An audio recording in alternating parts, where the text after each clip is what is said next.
Setting কোম্পানিতে নাম লেখান, তা নাহলে গাড়ি নিয়ে এসছি জেলে যান। 1997-তে যদি নতুন করে শুরু করতে পারি, 2026-এও নতুন করে শুরু করার ক্ষমতা রাখি। আমার এজ নিয়ে আপনাদের চিন্তা করতে হবে না। অভিষেকের সব অন্যায় ক্ষমা হয়ে গেছে যদি আপনাদের চোখে কোনো অন্যায়ও করে থাকে। আমাদেরও অনেক শিক্ষা হয়েছে। আমি মানুষের কাছে করজোড়ে ক্ষমা চাইছি বেঈমানদের জন্য।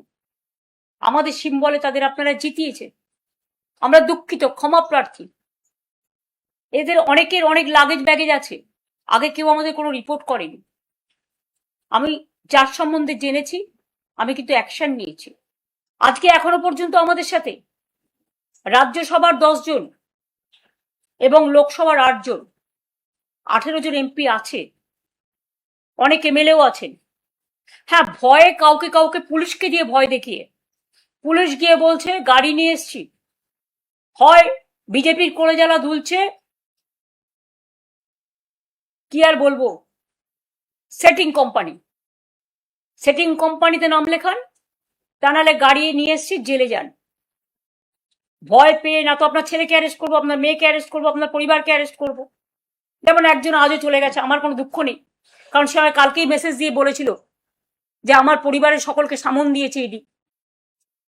তখনই আমি বুঝে গেছিলাম, তখনই তার কোনো পজিশন ছিল না, কারণ পজিশন তখনই আমরা তাকে সরিয়ে দিয়েছিলাম সব ক্ষমতা থেকে। কাজে মিথ্যে কথা বলে চাতুরি করার কেউ চেষ্টা করবেন না। যাদের যেতে হয় যান, যা পড়ে থাকবে সেটাই আমার সোনার খনি। আমি 2004-এ একা থাকলে যদি নতুন করে শুরু করতে পারি, 1997-তে যদি নতুন করে শুরু করতে পারি, 2026-এও নতুন করে শুরু করার ক্ষমতা রাখি। এইটুকু জোর আমার আছে। এবং আমি একটা জেনারেশন তৈরি করিনি, আমি 3টে জেনারেশন তৈরি করেছি, আগেও আপনাদের অনেকবার বলেছি। এবং আমি মনে করি আমার সাথে যে জেনারেশনগুলো এখন আছে তারা আগামী দিন করবে। আমি তাদের মাথার উপরে ছাতার মতো থাকবো, এবং যতক্ষণ লড়াই শেষ না হচ্ছে কেউ আমার কণ্ঠ রোধ করার চেষ্টা করলে করে দেখুন। যাদের বলছেন ভয়হীন বলে পুলিশকে দেখে এজেন্সি দিয়ে ভয় দেখাচ্ছেন, তারা একটু শিক্ষা নিন। অভিষেক অনেক খারাপ আপনাদের কাছে, বাহানা হয়ে গেছে ওটা।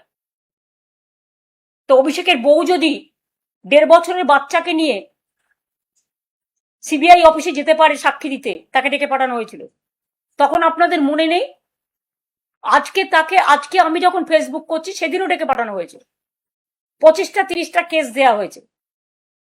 সে তো সহ্য করছে, একটু সেটিং করে নিলে সব থেকে রিলিফ হতে পারতো। তাহলে যাদের আজকে আপনারা বলছেন বাহানা দেখিয়ে যে অভিষেক হচ্ছে আপনাদের আয়না, তাই আপনারা চলে যাচ্ছেন, এটা আপনাদের বাহানা। অভিষেকের সব অন্যায় ক্ষমা হয়ে গেছে যদি আপনাদের চোখে কোনো অন্যায়ও করে থাকে। যে সে আজকে লড়ে যাচ্ছে বাঘের মতো, এরাই লড়বে। তার কারণ এরা 50 বছর আগামী দিন রাজনীতি করবে। আর আমাকে আপনারা যাই ভাবুন, আমার এজ নিয়ে আপনাদের চিন্তা করতে হবে না। মানুষের এজ তৈরি করে মানুষের মন, মানুষের দেহ, মানুষের মানসিক শক্তি। আপনাদের প্রধানমন্ত্রীর বয়স কত আমি কখনো জিজ্ঞেস করেছি? কেউ কখনো বয়স জিজ্ঞেস করে না। এটা কিছু লোকের দুঃস্বপ্ন আর দুর্যোগ আর দুর্ভোগ, যারা ভয় পায়। বিভিন্ন বিষয়ে ভিডিও পেতে চ্যানেল হিন্দুস্তানের ইউটিউব চ্যানেল সাবস্ক্রাইব করুন www.youtube.com/channelhindustan।